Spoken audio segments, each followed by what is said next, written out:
कोविड-19 एक महामारी का समय आया और कोविड-19 के आने के बाद हमारी जीवनचर्या, दिनचर्या सब कुछ एकदम बदल गया।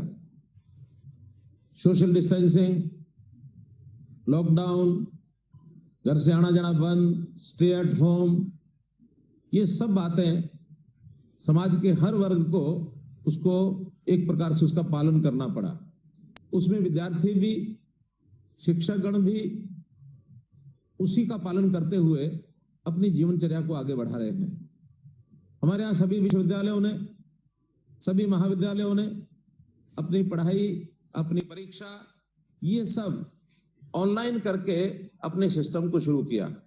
सरकारों ने भी इसमें, चाहे वो प्राथमिक शिक्षा थी, चाहे वो सेकेंडरी शिक्षा है या महाविद्यालयीन, विश्वविद्यालयों की, सब बच्चों की शिक्षा, इसका एक ऑनलाइन सिस्टम कैसे शुरू किया जाए, इसके लिए बहुत प्रयत्न किए। आज मुझे खुशी है कि इंदिरा गांधी विश्वविद्यालय की ओर से ये जो फैकल्टी डेवलपमेंट प्रोग्राम 7 दिन का शुरू किया जा रहा है, उसी विषय को आगे बढ़ाने के लिए ये सब किया जा रहा है। मैं इसके लिए इंदिरा गांधी विश्वविद्यालय मीरपुर की टीम को, वाइस चांसलर को, सबको बहुत बहुत बधाई देता हूं कि इस काम की उन्होंने शुरुआत की है।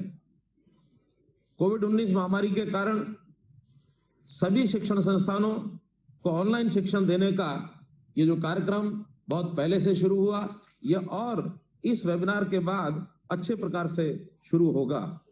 फैकल्टी डेवलपमेंट प्रोग्राम शिक्षण सामग्री को शिक्षण अधिगम के लिए उपलब्ध ऑनलाइन प्लेटफॉर्म के ऑनलाइन निर्माण और प्रबंधन के ज्ञान से परिपूर्ण करने की दिशा में ये एक प्रयास है।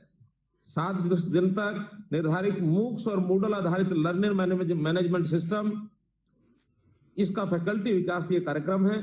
इसमें विशेषज्ञ ऑनलाइन शिक्षण के लिए सभी उपलब्ध सॉफ्टवेयर्स, आईटी टूल्स, विभिन्न ऑनलाइन प्लेटफॉर्म के उपयोग के बारे में चर्चा करेंगे और हमें इसका परिपूर्ण एक लाभ इसमें होगा। बैठकों और कक्षाओं के संचालन के लिए मूक्स विकास और मॉडल आधारित लर्निंग मैनेजमेंट सिस्टम, जो निश्चित रूप से ऑनलाइन शिक्षण सीखने के लिए प्रक्रिया में शिक्षकों को बहुत सहायक होगा। मुझे याद है यूजीसी के अंतर्गत लगभग 4000 ऐसे विभिन्न विषयों के पाठ्यक्रमों को ध्यान में रखते हुए उनके लेक्चर्स की एक ऑनलाइन सिस्टम बनाया गया है और ये सभी कक्षाओं के विद्यार्थियों के लिए उसका उपयोग मैं समझता हूं आप लोग कर सकेंगे। ये एफडी ऑनलाइन शिक्षण, ई सामग्री निर्माण और ई सामग्री के ऑनलाइन वितरण, दोनों पहलुओं के विकास के लिए ये काम करेगा। विशेषज्ञ गुणवत्ता वाले ऑडियो विजुअल ऑडियो व्याख्यान सामग्री विकास के लिए खुले स्रोत यानी ओपन सोर्सेज के अनुप्रयोग सॉफ्टवेयर, विभिन्न सामाजिक मीडियम प्लेटफॉर्मों के आवेदन और शिक्षण और सीखने के लिए खुले स्रोत यानी ओपन सोर्सेज, इसका भी हम लोग उपयोग कर सकेंगे। एफडीपी शिक्षकों को अधिक सक्षम बनाने और ई लर्निंग प्लेटफॉर्मों से परिचित होने की दिशा में एक ये प्रयास है। दुनिया कोरोना वायरस से जनित या भूतपूर्व समय और आपातकालीन स्थिति को देख रही है। अनिश्चित भविष्य के लिए शिक्षाविदों, राष्ट्र बिल्डरों को तैयार करना हमारी जिम्मेदारी है। हमारा ये विश्वविद्यालय इसी दिशा में काम कर रहा है। मित्रों, शिक्षक, उसकी अपनी एक भूमिका होती है।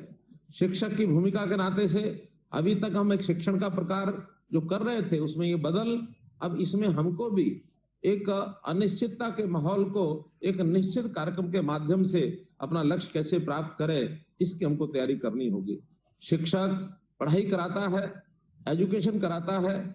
शिक्षण यानी एक प्रकार का एक पाठ्यक्रम के अनुसार करना एक सामान्य पद्धति है, लेकिन मैं अपने सब शिक्षक बंधुओं से एक निवेदन करूंगा कि शिक्षा केवल 3R एजुकेशन तक सीमित नहीं रहनी चाहिए, रीडिंग, राइटिंग, अर्थमेटिक, बल्कि शिक्षा में सद्गुणों का प्रचार, संस्कार, ये पद्धति भी जरूर विकसित करनी चाहिए ताकि हम अपने नागरिक को एक अच्छी शिक्षा, संस्कार युक्त शिक्षा ये दे सकें, रोजगार परक शिक्षा ये दे सकें, ताकि शिक्षा केवल वो डिग्री फॉर डेकोरेशन लेकर के घर में ना बैठ जाए, बल्कि उसके शिक्षण के बाद उसको कुछ योग्यता ऐसी हासिल हो कि अपने जीवन यापन को ठीक से वो आगे बढ़ा सके।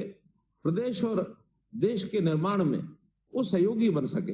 हमारे देश के प्रधानमंत्री ने आत्मनिर्भर भारत की जो बात कही है, उस आत्मनिर्भर भारत का अर्थ ही ये है कि हम हर नागरिक को आह्वान करें कि वो इस देश के निर्माण में जो अपनी भूमिका निभा सकता है वो अवश्य निभाए। तो इसलिए उस भूमिका को निभाने के लिए हमारी भूमिका ये बनती है कि हम अच्छे नागरिक तैयार करें जो देशभक्ति से परिपूर्ण हो, इस देश के इतिहास को अपना इतिहास माने, इस देश के उत्थान को अपना उत्थान माने, इस देश के भविष्य को अपना भविष्य माने। देश यदि आगे बढ़ता है तो सारा समाज आगे बढ़ता है। इस नाते से भूमिका को लेकर के आगे बढ़े और आज के इस वेबिनार के माध्यम से हम लोग एक प्रकार से उस संकल्प को लेकर के आगे बढ़े कि हमको अपने देश को आगे बढ़ाना है। इसके लिए हमारा विद्यार्थी जितना ज्यादा वो तज्ञ बनेगा, जितना ज्यादा परिपक्व होगा, जितना ज्यादा संस्कारित होगा, उतना ही काम हम आगे बढ़ाएंगे। हरियाणा सरकार के नाते से मैं आपको विश्वास दिलाता हूं कि आने वाले समय में एक अनिश्चितता का दौर है। मालूम नहीं ये कोरोना की बीमारी कब तक कैसी चलती है। हालांकि इस कोरोना के समय में भी हमने सरकार की ओर से बहुत से ऑनलाइन कार्यक्रम ऐसे चलाए हैं। शिक्षा के तो चलाए ही गए हैं, शिक्षा के साथ साथ जो सरकारी सेवाएं हैं उनको भी जनता तक उपलब्ध कराने के लिए ऑनलाइन सिस्टम में चालू किए। हमने व्यक्ति जो खास करके गरीब व्यक्ति हैं जिनका रोजगार चला गया, उनको रोजगार की आवश्यकता के लिए हमने प्लेटफॉर्म बनाए। उसमें कुछ मजदूर ऐसे थे जो अपना मजदूरी यानी करने की बजाय उनकी इच्छा घर जाने की हुई, उनका रजिस्ट्रेशन करके उनको घर भिजवाने की व्यवस्था की। जिनको आर्थिक सहायता की आवश्यकता थी, 16 लाख परिवारों को हमने ऑनलाइन सिस्टम से उनकी आवश्यकता के हिसाब से 3,000 रुपया से लेकर के और 5,000 रुपया मासिक तक उनको आर्थिक सहायता भेजी। जिन लोगों को भोजन की आवश्यकता थी उसमें भोजन वितरण का भी काम हमने किया। हमारे यहाँ कॉल सेंटर्स प्रतिदिन उसमें हजारों कॉल जो आती थी, उस कॉल के माध्यम से पूरे हरियाणा में जिसकी जो आवश्यकता होती थी उसको हम पूरा करते थे। राशन की जिनको आवश्यकता थी ऐसे राशन भेजने की हमने व्यवस्था की। कार्ड नहीं भी बने हुए थे उनके, बहुत लोग ऐसे थे जिनका जो राशन कार्ड है वो नहीं बना हुआ था, ऐसे लोगों को राशन मिलना दूभर था। ऑनलाइन हमने अप्लाई करा करके उनके भी डिस्ट्रेस राशन टोकन ये हमने उनको दिलाए। मेरा कहने का भाव ये है कि कई बार ऐसा लगता है कि हमारी सारी चीज रुक गई है, थम गई है। रुकी थमी नहीं है। नई व्यवस्थाओं का तकनीक के कारण से इजाद करना, उनकी इन्वेंशन करना, ये हमारा काम होता है। हम तो जो कि विश्वविद्यालयीन छात्र छात्राएं हैं, हमारे शिक्षकगण हैं, ये इन विषयों में बहुत भूमिका निभा सकते हैं। हर समस्या के निदान के लिए नई नई रिसर्च हम कर सकते हैं। तो इन नई रिसर्च के माध्यम से हम सामाजिक चीजों को, समस्याओं को हल करने के लिए क्या कुछ नया कर सकते हैं, इस पर भी जरूर विचार करना चाहिए। आज तो समय इतना ही है कि अगले 7 दिन में हम अपना ऑनलाइन शिक्षण पद्धति इसको कैसे मजबूत करें ताकि विद्यार्थियों का भविष्य ये ना बिगड़े, उनका वर्ष खराब ना हो। अभी तो इस बार की परीक्षाएं ये भी शेष है कॉलेज विद्यार्थियों की। पिछले दिनों में हमने एक वाइस चांसलर के साथ एक मीटिंग करके ये कहा था, सबका एक निर्णय हुआ था, सामूहिक निर्णय, कि हम जो परीक्षाएं हैं जुलाई के महीने में कुछ विद्यार्थियों की परीक्षाएं लेंगे। और मुझे उन विश्वविद्यालयों के सभी कुलपतियों से आपके माध्यम से ये भी कहना है कि समय के हिसाब से इन सब चीजों का पालन करने के लिए हमको कोई भी अदल बदल करना हो, लेकिन विद्यार्थी का हित ये अवश्य ध्यान रखना चाहिए। विद्यार्थी की पढ़ाई, विद्यार्थी की परीक्षा और उसमें अगली क्लासों में कैसे उनका एडमिशन हो, इन सब बातों को जरूर ध्यान करें। आज के इस अवसर पर मैं आपको बहुत बहुत शुभकामना देता हूं और मैं आज का ये वेबिनार के माध्यम से जो कार्यक्रम एफडीपी शुरू कर रहे हैं इसका शुभारंभ करने का, इसको श्री गणेश करने का, और मैं एक प्रकार से इसका शुभारंभ करता हूं। आपका बहुत बहुत धन्यवाद, बहुत बहुत आभार। धन्यवाद माननीय मुख्यमंत्री महोदय जी। जैसा कि आपने कहा, इस एफडीपी के माध्यम से हमने राष्ट्र निर्माताओं।